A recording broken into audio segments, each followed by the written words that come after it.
எப்பவுமே வேலூன் ஸ்டோர்ஸ் வாங்க. Okay okay, thank you. Done with my shopping. चलो चलो, bye bye bye. Velavan stores, Usman road, T Nagar, Chennai மற்றும் தூத்துக்குடி.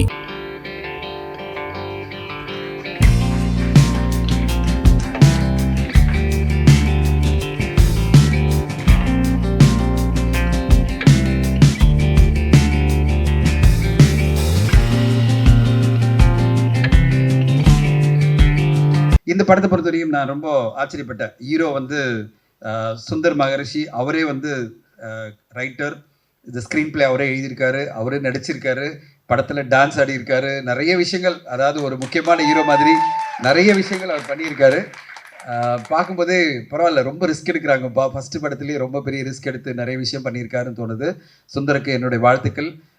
இந்த குழுவே வந்து ஒரு என்ன சொல்கிறது, 20 நாட்களுக்குள்ளே ராஜ் கண்ணாயிரம் டைரக்டர் வரும்போது ரொம்ப அளவாக பேசிட்டு போயிட்டாரு. நான் ரொம்ப என்னுடைய என்ன சொல்கிறது, ஃபஸ்ட்டு முயற்சி ஒரு டீம் ஒர்க்காக பண்ணியிருக்கோம். 20 நாட்களுக்குள்ளே அந்த ஃபஸ்ட் டைம் வந்து இந்த மாதிரி ஒரு ப்ரெஸ் நோட்டு கொடுத்து, சார் இதெல்லாம் ஞாபகம் வச்சுங்க அப்படின்னு எந்த ப்ரெஸ் மீட்லேயும் அந்த மாதிரி ஆடியோ லான்ச்சில் நம்மளுக்கு கொடுத்ததே இல்லை. இதெல்லாம் ரொம்ப அப்ரிஷியேட் பண்ணணும். கிளியராக என்ன கதைன்னு வேற சொல்லிட்டாங்க. அதாவது 24 மணி நேரத்திற்குள் ஒரு யூடியூபருக்கும் ஒரு பொலிட்டீஷியனுக்கும் நடக்கிற ஒரு பிரச்சனை, அதில் எப்படி யூடியூபர் தப்பிச்சாரா இல்லையா அப்படின்னு அழகாக கதையை நம்மளுக்கு சொல்லி, சார் இதெல்லாம் தெரிஞ்சுங்க, இதுதான் கதை, நாங்கள் ட்ரெய்லர் சாங் காமிச்சிட்டோன்னு ரொம்ப டிசிப்ளினாக ஒரு குழுவாக அவங்க இயங்கியிருக்காங்க. அண்ட் 20 நாட்களுக்குள்ள படம் எடுக்கிறதெல்லாம் அவ்வளோ ஈஸி இல்லைங்க. அதில் வந்து இத்தனை பாடல்கள், காமெடி சீனு, அவ்வளோ ஆர்டிஸ்ட் வச்சு பரபரப்பாக இயங்கி எப்படி ஒரு மோகனா ஆங்கர் பண்ணாங்களோ அதே மாதிரி பரபரப்பாக படத்தை வந்து 20 நாட்கள் டே நைட்டு, ஏன்னா ஒரு மேடம் ப்ரொடியூஸ் பண்ணுறாங்க, அவங்க கண்டிப்பாக டைட்டாக பட்ஜெட் கொடுத்து இதுக்குள்ளே முடிங்கன்னு சொல்லியிருப்பாங்கன்னு நினைக்கிறேன். அந்த பட்ஜெட்குள்ளே முடிக்கணும்னு சொல்கிறதுக்காக இந்த குழு ரொம்ப டே நைட் இயங்கி ஒரு படத்தை கொண்டு வந்திருக்காங்க. சினிமா துறை பொறுத்தவரையும் ஒரு நல்ல படைப்பு வரும்போது கண்டிப்பாக மக்கள் ஆதரவு கொடுப்பாங்க. எப்படி இன்னைக்கு 2 நாட்கள் பார்த்தீங்கன்னா கில்லி மாதிரி எல்லாரும் வந்து ஆடியன்ஸ் எல்லாம் திரையரங்கில் வந்து ஜே ஜே ஜேன்னு கூட்டம் வந்து விஜய் சாரை செலிப்ரேட் பண்ணிட்டாங்க. விஜய் சார் வந்து 20 வருஷம் கழிச்சு நடிக்கிற, 20 வருஷம் முன்னாடி நடித்த ஒரு படத்துக்கு இவ்வளோ பெரிய ரெஸ்பான்ஸ் வந்திருக்கு. பாக்ஸ் ஆஃபீஸே மீண்டும் களை கட்டுது. எல்லோருமே தமிழ் சினிமாவில் ஒரு நம்பிக்கையை கொடுத்துருக்கிற படமாக இன்றைக்கி கில்லி மாறி இருக்குது. ஆடியன்ஸ்க்கு நல்ல படம் வந்தால் போகிறோம், திரையரங்கு வந்துடுவோம், நாங்கள்லாம் கில்லி மாதிரி அப்படின்னு சொல்லிட்டு ஆடியன்ஸ் சொல்லியிருக்காங்க. அந்த மாதிரி ஒரு நல்ல கில்லி மாதிரி ஒரு என்டர்டெய்னிங்கான படமாக இந்த படமும் வந்ததுன்னா, ஜாலியாக சிரித்து கொண்டாடுற எல்லார் ஃபேமிலியும் பார்க்குற படமாக இருந்ததுன்னா கண்டிப்பாக மக்கள் வந்துடுவாங்க. இன்றைக்கி மக்கள் எல்லாம் திரையரங்கு வந்து படம் பார்க்க ரெடியாக இருக்காங்கன்றது தான் கில்லி படம் 2 நாள் வசூலில் நம்மளுக்கு சொல்கிற செய்தி. இந்த படமும் அதே மாதிரி என்டர்டெய்னிங்காக எல்லோரையும் மகிழ்ச்சி ஒரு வணிக ரீதியில் வெற்றி அடையணும். இவ்வளோ பெரிய பொலிட்டிக்கல் தலைவர்கள்லாம் எனக்கு வந்து திருநாவுக்கரசு ஐயர்லாம் ஒரு பெரிய இன்ஸ்பிரேஷன். அவரை பார்க்கும்போதெல்லாம் அவ்வளோ பெரிய மனிதர்லாம் இங்கே வந்திருக்காரு, எம்எல்ஏ அவர்களும் வந்திருக்காங்க போது ரொம்ப ஆச்சரியமாக இருக்குது. இவ்வளோ பெரிய ஒரு நெட்வொர்க் இருக்கிற இந்த தயாரிப்பு குழுக்கு வாழ்த்துக்கள். உங்களுக்கு கிடைக்கிற அந்த சப்போர்ட்டில் இந்த படம் மாபெரும் வெற்றி அடையணும். மீண்டும் இங்கு வந்திருக்கும் அனைவருக்கும் என்னுடைய மனமார்ந்த நன்றிகள். தேங்க்யூ. தமிழ்நாட்டில் வந்து வாங்கண்ணா வணக்கங்கண்ணா அண்ணன், அதாவது எப்படி ஒரு அண்ணா அப்படின்ற ஒரு வார்த்தையை வந்து புரட்சி தலைவர் எம்ஜிஆர் அவர்கள் கொண்டு போய் சேர்த்தாங்களோ, அண்ணா அப்படின்னோன்னா நமக்கு எம்ஜிஆர் அவர்கள் ஞாபகம் வரும், எம்ஜிஆர் அப்படின்னோன்னா அண்ணா அவர்கள் ஞாபகம் வரும். ஏன்னா அந்த வார்த்தையை அதிகமாக கொண்டு போய் மக்கள்கிட்ட அண்ணான்ற வார்த்தையவே கொண்டு போய் சேர்த்தவர் புரட்சி தலைவர். அது மாதிரி அண்ணே அப்படிங்கிற வார்த்தையை மக்கள்கிட்ட கொண்டு போய் சேர்த்தவரே நம்ம செந்தில் அண்ணன் தான். அண்ணே அப்படின்னாருனாலே போதும், அந்த வார்த்தைக்கு அவ்வளோ அழகு, அவ்வளோ இனிமையாக இருக்கும். அவர் தான் வந்து அந்த வார்த்தைக்கு ஒரு பிராண்ட் அம்பாசிடர் மாதிரி.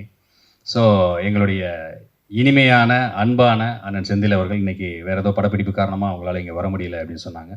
ஸோ அவங்களுக்காக நான் இந்த நிகழ்ச்சியில் வந்து அவங்க சார்பாகவே நான் வந்தேன்னு கூட நீங்கள் சொல்லலாம். அண்டு படத்துடைய ட்ரெய்லர் இது வந்து ஒரு பொலிட்டிக்கல் விஷயங்களை பேசுது. பாடல்கள், இசை, டான்ஸு எல்லாமே ஒரு புதிய டீம் அவங்களுடைய எஃபர்ட்டை போட முடியுமோ, என்ன அவங்களுடைய பெஸ்ட்டை கொடுக்க முடியுமோ அந்த பெஸ்ட்டை வந்து இதில் செஞ்சுருக்கிறாங்க. ஸோ அவங்களுக்கு வந்து அவங்க எதிர்பார்த்த அளவிற்கு அது வியாபாரத்துலேயும் அது இருக்கணும் அப்படின்னு சொல்லி நான் கடவுளை வேண்டிக்கிறேன்.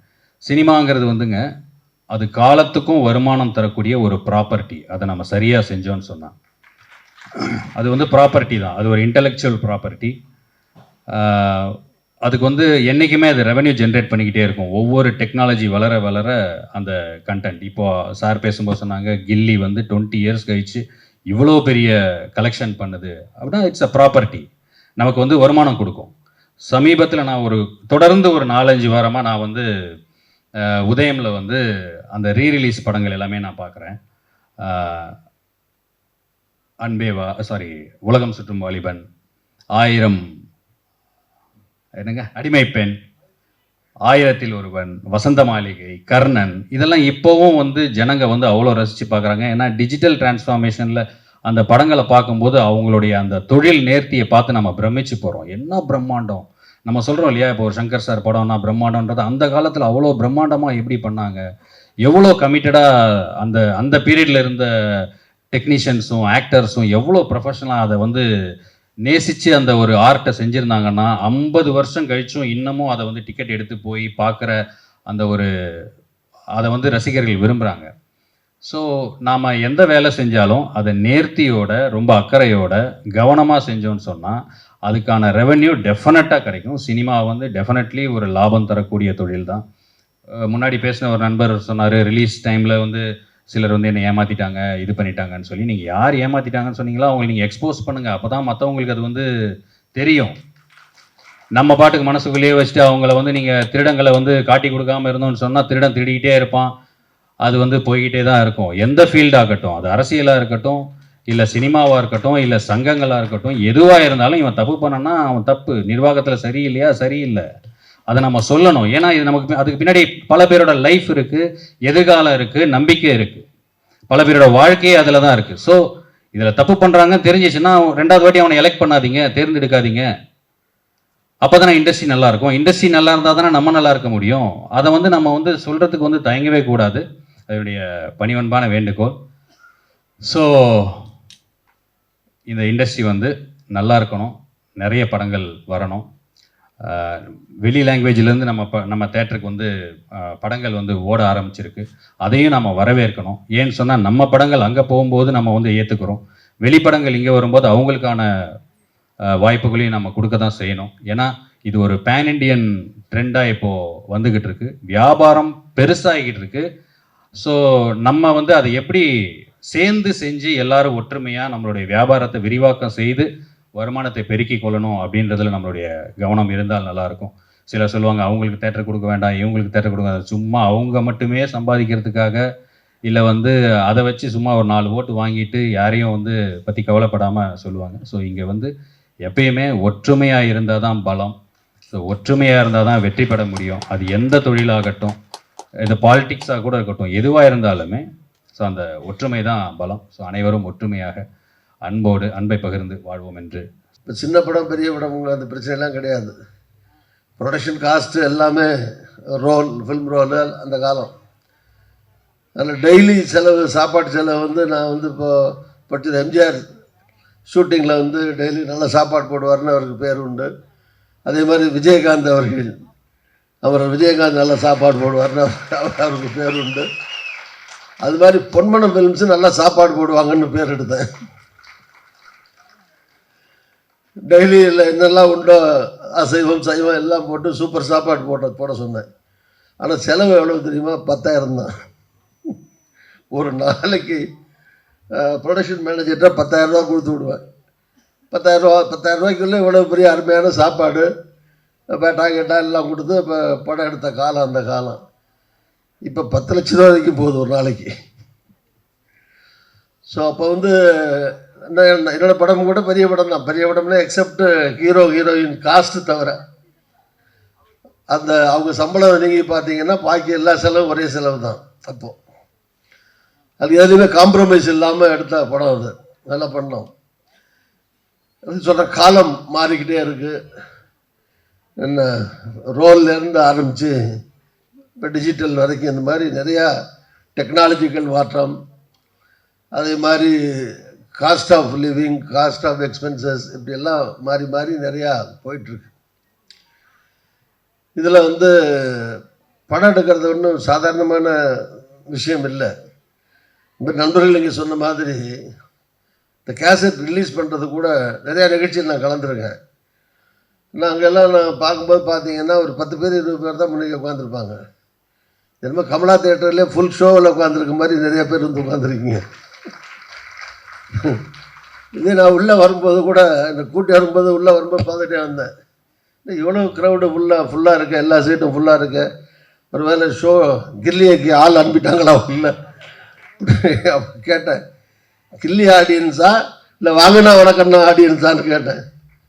இல்லை வாங்கினா வணக்கண்ணா தான் வந்திருக்காங்க, கில்லி 12 மணிக்கு தான் வர போகிறாங்க அப்படின்னாப்ப. அது நிறைய யங்ஸ்டர்ஸ்லாம் பார்க்குறேன், அது நிறைய பேர் இப்போ மேடையில் நிறைய டைரக்டர்ஸ் பேசுனாங்க, இல்லை அசிஸ்டன்ட் டைரக்டர்ஸு, அசோசியேட் டைரக்டர், இந்த மாதிரி ரைட்டர்ஸு, இந்த மாதிரி பல்வேறு டெக்னிக்கல் ஃபீல்டில் இருக்கக்கூடிய பல இளைஞர்கள் எதுக்கு வந்து பெரிய கனவுகளோடு உட்காந்துருப்பீங்க, எதிர்கால கனவுகளோடு. உங்களுக்கெல்லாம் இவங்க மேடையில் இருக்கவங்களாம் ஒரு முன்னோடிகள் மாதிரி. ஸோ அவங்களெல்லாம் நீங்கள் பார்க்குற போது இவங்கெல்லாம் ஜெயிச்சிருக்காங்க, நாமளும் ஜெயிக்க முடியும் அப்படிங்கிற நம்பிக்கை உங்களுக்கெல்லாம் கண்டிப்பாக வர வேண்டும், வரும் என்று வாழ்த்துகிறேன். பெரிய படங்கள், சினிமா இண்டஸ்ட்ரி நிலச்சி நிற்கும். அந்த காலத்தில் வந்து மாறிக்கிட்டே இருக்குது, ஹீரோ மாறலாம், டெக்னாலஜி மாறலாம். இன்னும் சொல்லப்போனால் வந்து நம்பர் ஆஃப் ஃபில்ம்ஸ் வந்து ஒரு காலத்தில் வந்து இப்போ ஹிந்தி நிறையா வந்து எடுத்துக்கிட்டு இருந்தது. இப்போ அதுக்கடுத்து பார்த்திங்கன்னா ஹிந்தி, தெலுங்கு, ஈவன் தமிழ் கூட அந்த நம்பர் ஆஃப் ஃபில்ம்ஸ் பார்த்திங்கன்னா ஏறக்குறைய தெலுங்கில் வர அளவுக்கு, ஹிந்தியில் வர அளவுக்கு நிறையா மூவிஸ் வந்து தமிழ்நாட்டிலையும் ப்ரொடியூஸ் ஆகுது. அது பாராட்டக்கூடிய விஷயம். நிறைய இளைஞர்கள் புதுசாக வர்றாங்க, அப்படி வரணும். அப்படி வந்தால் தான் சினிமா என்றைக்கு நிலச்சி நிற்கும். நிறைய இளைஞர்கள் டெக்னாலஜியில் மட்டுமல்ல, புது டைரக்டர்ஸு, புது இசையமைப்பாளர்கள், புது நடிகர்கள், நடிகைகள், டெக்னீஷியன்ஸு, எடிட்டர்ஸு, இந்த மாதிரி நிறையா நியூ கம்மர்ஸ் வர தான் இது வந்து இந்த கலை உலகம் அல்லது சினிமா உலகம் பர்மனெண்ட்டாக நிலச்சி நிற்க முடியும்.